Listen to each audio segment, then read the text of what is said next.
हिमालय की गोद में बसा एक छोटा सा गांव था, सूरजपुर। जैसा इसका नाम था वैसा ही इसका मिजाज भी था। सूरज की पहली किरण के साथ ही गांव के लोग खेतों की ओर निकल जाते।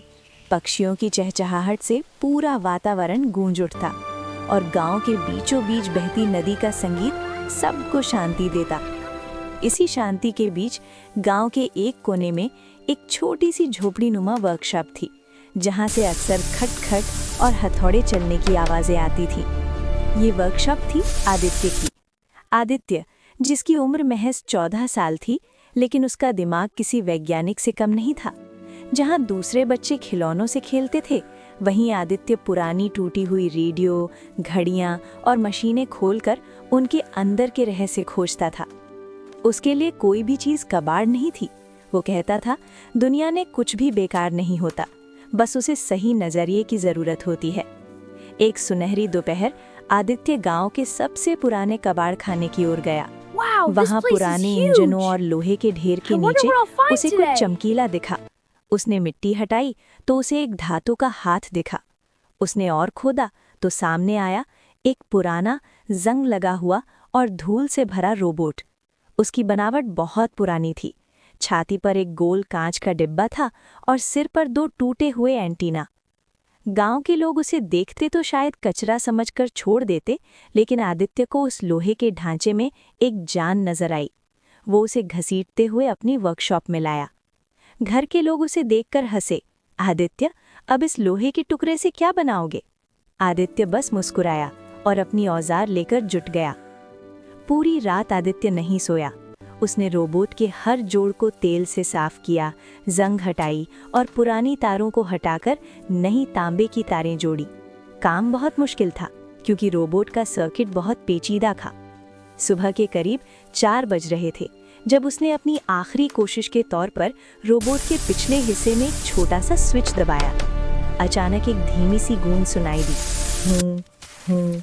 रोबोट की आंखों में नीली रोशनी टिमटिमाई। उसने अपना सिर घुमाया और आदित्य की ओर देखकर मशीनी आवाज में कहा, नमस्ते दोस्त।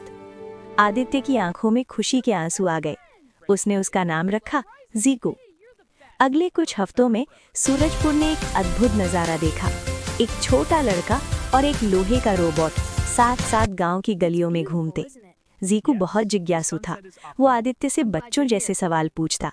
आदित्य, ये फूल रंगीन क्यों है? या इंसान सोते क्यों हैं? क्या उनकी बैटरी खत्म हो जाती है? जीको गांव वालों की मदद भी करने लगा। वो कुएं से पानी निकालने में बूढ़ी काकी की मदद करता और भारी बोझ उठाने में किसानों की। धीरे धीरे जो लोग जीको को लोहे का डिब्बा कहते थे, वे उसे अपना दोस्त मानने लगे। आदित्य और जीको का रिश्ता सिर्फ एक मालिक और मशीन का नहीं, बल्कि 2 सच्चे दोस्तों का बन गया था। लेकिन एक रात अचानक एक भयानक गड़गड़ाहट हुई। पूरे सूरजपुर की बिजली एक झटके में चली गई। ये कोई मामूली खराबी नहीं थी। गांव के मुखिया ने बताया कि घने जंगल के बीचों बीच स्थित पावर क्रिस्टल मशीन खराब हो गई है। ये मशीन सदियों से गांव को रोशनी और ऊर्जा देती थी। गांव में अंधेरा छा गया। बिना रोशनी के खेती की मशीनें रुक गईं। रात को जंगली जानवरों का डर बढ़ गया और गांव के बच्चे डरने लगे। वो मशीन जिस पहाड़ पर थी, वहां का रास्ता इतना खतरनाक था कि कोई भी जाने की हिम्मत नहीं कर रहा था। गांव में उदासी फैल गई। तब जीको ने अपनी धातु की हथेली आदित्य के कंधे पर रखी। आदित्य, मैं मशीन को ठीक कर सकता हूँ। मेरी हार्डवेयर डिजाइन उस मशीन से मिलती जुलती है, लेकिन मुझे तुम्हारा साथ चाहिए।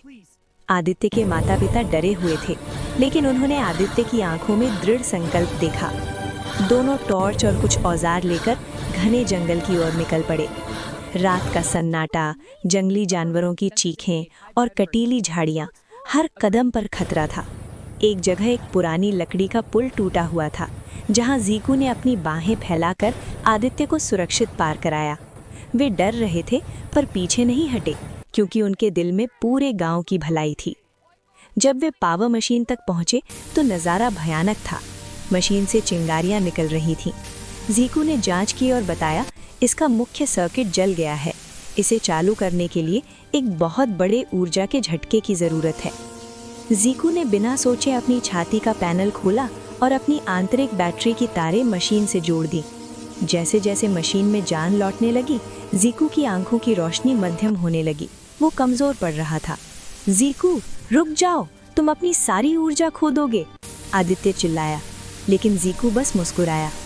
तभी आदित्य को अचानक अपने थैले में रखी एक छोटी इमरजेंसी बैटरी याद आई, जो उसने अपनी वर्कशॉप में प्रयोग के लिए बनाई थी। उसने तेजी से उस बैटरी को जीकू के पावर स्लॉट में लगा दिया। एक जोरदार धमाका हुआ और अचानक पूरे जंगल में उजाला फैल गया। दूर गांव में भी लाइटें जल उठीं। जीकू की आंखें फिर से पूरी चमक के साथ खुल गईं। आदित्य की बैटरी ने काम कर दिया था। जब वे वापस लौटे तो पूरा गांव ढोल नगाड़ों के साथ उनका इंतजार कर रहा था। आदित्य और जीकू को कंधे पर उठा लिया गया। उस दिन आदित्य ने दुनिया को दिखाया कि साहस के लिए उम्र नहीं, इरादों की जरूरत होती है। और जीकू ने साबित कर दिया कि भावनाएं केवल मांस मज्जा के इंसानों में नहीं, बल्कि वफादार दोस्तों में भी हो सकती हैं, चाहे वे लोहे के ही क्यों ना हो। सूरजपुर आज भी जगमगाता है और वहाँ के बच्चे आज भी रात को सोते समय दोस्ती की बिजली वाली ये कहानी सुनते हैं। You're my best friend! Friend detected. Happiness level rising. Hey, you're the best. Affirmative. Best friends forever.